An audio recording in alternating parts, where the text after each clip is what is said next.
Good morning. Welcome to the forecast discussion for March 14th, 2012. It is 9:07 a.m. and it is pretty warm out there throughout the entire New York City and Philadelphia metropolitan area. Temperatures range from the upper 40s around Poughkeepsie and Messina and around Scranton, Pennsylvania, to the lower 60s in Atlantic City. We are very warm for this time of year. We are well above normal already for this time of year in March, and it is going to get a lot warmer before this afternoon is out, with temperatures once again pushing into the lower 70s away from the coast and right along the coast in the mid to upper 60s. So we are going to be dealing with a very mild day once again. And the good news is that today will also be completely sunny with excellent weather conditions this afternoon. I mean, really, you can't get much better for March. This is wonderful, and this weather pattern is going to continue for the foreseeable future. When we take a look at the infrared satellite picture, we have 1 week boundary that's moving through the northern mid-Atlantic right now. It's not going to do much to produce any precipitation or even cloud cover at this point. And high pressure that is currently over the Ohio River Valley will pretty much take control for today, providing clear skies today, tonight, into tomorrow.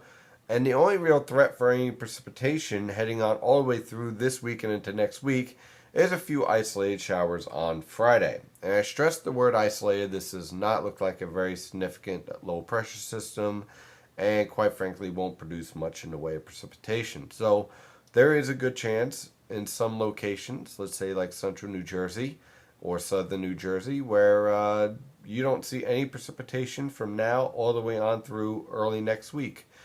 Some locations, though, can see an isolated shower on Friday, but that's about it. So when we take a look at the latest model guidance, we're using the Penn State eWall European model guidance. The European model guidance has pretty much been dead on and pretty consistent, but of course in this type of weather pattern you can use pretty much any model guidance and you come up with the same solution. Dry conditions, warm conditions, and a continuation of the same pattern all the way on into next week. So when we look at this evening, we have a weak area low pressure exiting out into the Atlantic. High pressure is in control. For tomorrow, high pressure will remain in control. Now here's our disturbance with a few isolated showers. Now notice the moisture here. At 700 millibars, we have a lot of dry air. At 850 millibars, it's a little bit more moist.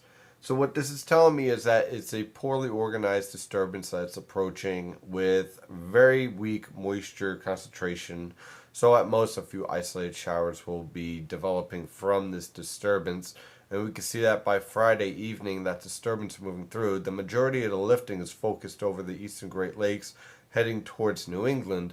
So for the most part, we'll deal with a few isolated showers, more likely focused towards portions of central and northern Connecticut, the Hudson River Valley, northern New Jersey, northeastern Pennsylvania. I think those locations have the best shot for a few isolated showers. Maybe a little bit more moisture works in from the Atlantic on a southeasterly wind.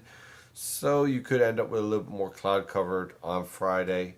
That's why temperatures are going to be a bit cooler on Friday, because we're going to have more cloud cover, so temperatures are more likely to be in the 60s.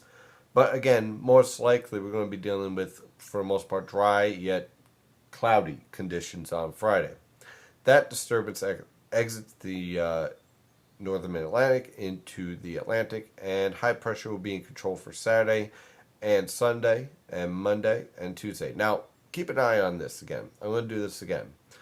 Look where we start. Here's the high pressure system up around the Canadian Maritimes. And so therefore on Saturday we're going to be near normal for the most part, but we won't be anywhere near as warm as what we're dealing with now. We're talking about temperatures in the lower to mid 60s. Still nice for this time of year. But look at where the high pressure goes. It drops to the east of New Jersey on Sunday, and then to the south of New Jersey on Monday and Tuesday. And why is that important? Well, that means that the winds are going to shift to the southwest, and that means that on basically Monday and Tuesday we'll be back up into the 70s once again, possibly even warmer than that. As you can see with our pattern, a ridge is really in place and pretty much just locked in over the East Coast with no changes at all of that high pressure system moving.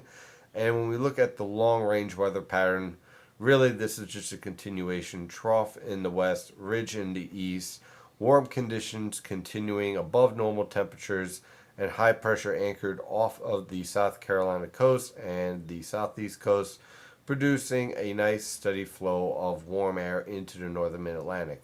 The only thing we're going to have to keep an eye on is this storm out in the northern Atlantic could produce a backdoor cold front over New England that could push into Long Island, Connecticut, and maybe coastal New Jersey. That would produce some cooler conditions towards the end of next week.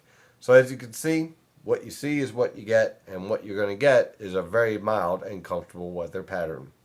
That's your forecast for today. Of course, I'm your meteorologist, Stephen DiMartino. You can follow the latest weather information at nynjpaweather.com and nynjpaweather on Twitter and Facebook. Have a wonderful day. Stay safe out there.